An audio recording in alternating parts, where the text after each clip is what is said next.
the famous 17-minute rain delay as you guys go into extra innings. Can you talk about what that 17 minutes was all about in Heyward's speech? Yeah, it was excruciating, but also I knew it was going to benefit us. I go inside, and in Cleveland, you go down steps to go up steps to the locker room.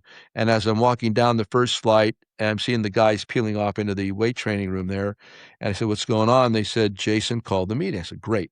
So I go upstairs into the manager's office, and I had my iPad open like this, and I wanted to check the weather report out, which I did. Jed Hoyer was there, and you're just, it's hard to like really control the thoughts at this particular moment. So anyway, okay, the rain's lightening up, everything's cool. Jason had his meeting, and we go back outside, and our guys are just like the game's just going to begin. It's almost like it was 7:05, like we're just going to go out there for our first at bat. They were like birds on a wire. They couldn't stop chirping. They were totally amped up. And so we go out there, and then Schwartz hits that bullet to right. Almora pinch runs, does the right thing there. First base coach Brandon Hyde reminds him, tag up, tag up, tag up. And then we get the big hits. They get the walk, and then here comes Sobrist. And then nobody even talks about Miguel Montero. That hit that put up the 8th point there. That was the difference maker. So just going back then to Jason, Jason's speech primarily was about to the guys. I found out later, this is our time. Nobody could take this away from us. We've endured all season. We've come through a lot of different moments. This is our time. I like it. Very simple, very direct, and it goes to the heart of the matter. This is who knows when we're ever going to arrive at this point again. This 108 years to get here for the Cubbies, and just individually, getting to the World Series is not easy. Getting to the Super Bowl is not easy, man. People sometimes they think whatever they think, but it's very difficult. So that was it. I mean, Jason's rallying cry, Schwarber's leadoff base hit. Remember that year Schwarber got hurt in like the third game of the year in Arizona, and then he comes back and gets himself ready to play that. There's so many heroes in that game, so many great stories in that game. But just so proud to be part of it, and eventually ground ball to KB, and Cubbies win. It's historic in Major League Baseball history, well documented, 108 years.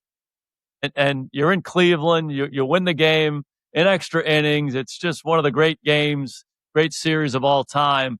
And you're running around on the field, and you're embracing guys, and that moment that's just so magical and so unique.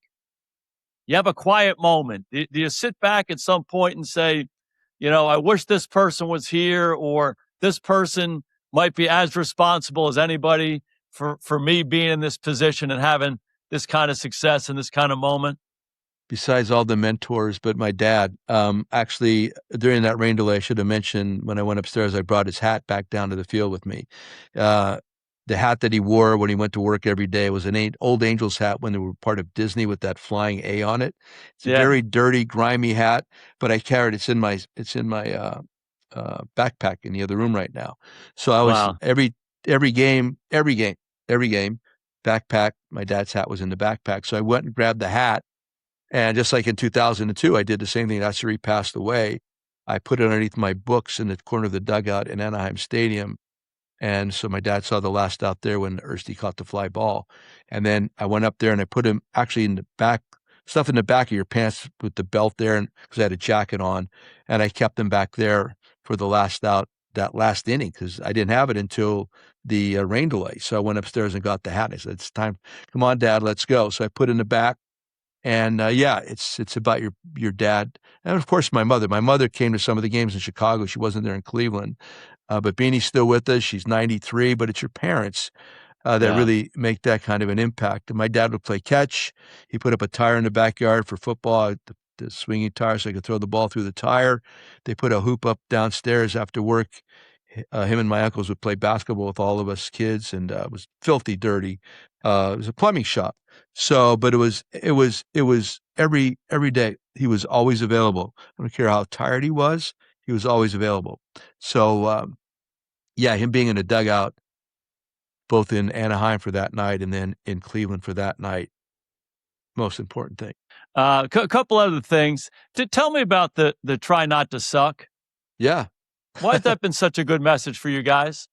Well, that was, you talk about extemporaneous. Rossi and I were talking in the dugout at Wrigley during a game. And I brought up the message that's the subject of, after all, isn't the main thing on a daily basis for a professional is to try not to embarrass himself? You got all these things going on here, right? You got TV, cameras on radio, everybody has 40,000 fans. There's an embarrassment factor here when you don't do well. And then we started going back and forth, and we just reduced it into basically we're just trying not to suck on a nightly basis. So then that was between David and I, and then Javi gets called up by us. And so Javi's up in my office, and I'm talking to him, trying to get him relaxed a little bit. And before he left, the last thing I said to him was, "And Javi, do me one favor." "What is it?" I said, "Please try not to suck." And he smiled, and he kind of loved it. So they asked me afterwards, what kind of message did I give to him? To the writers asked, and I said, I blah blah blah. And I said, last point was, Javi, try not to suck. And it kind of just jumped from there. And that sold, I don't know how many t-shirts. That made a lot of money for the foundation, a lot of money for the foundation. Joe, that's awesome. That is so great.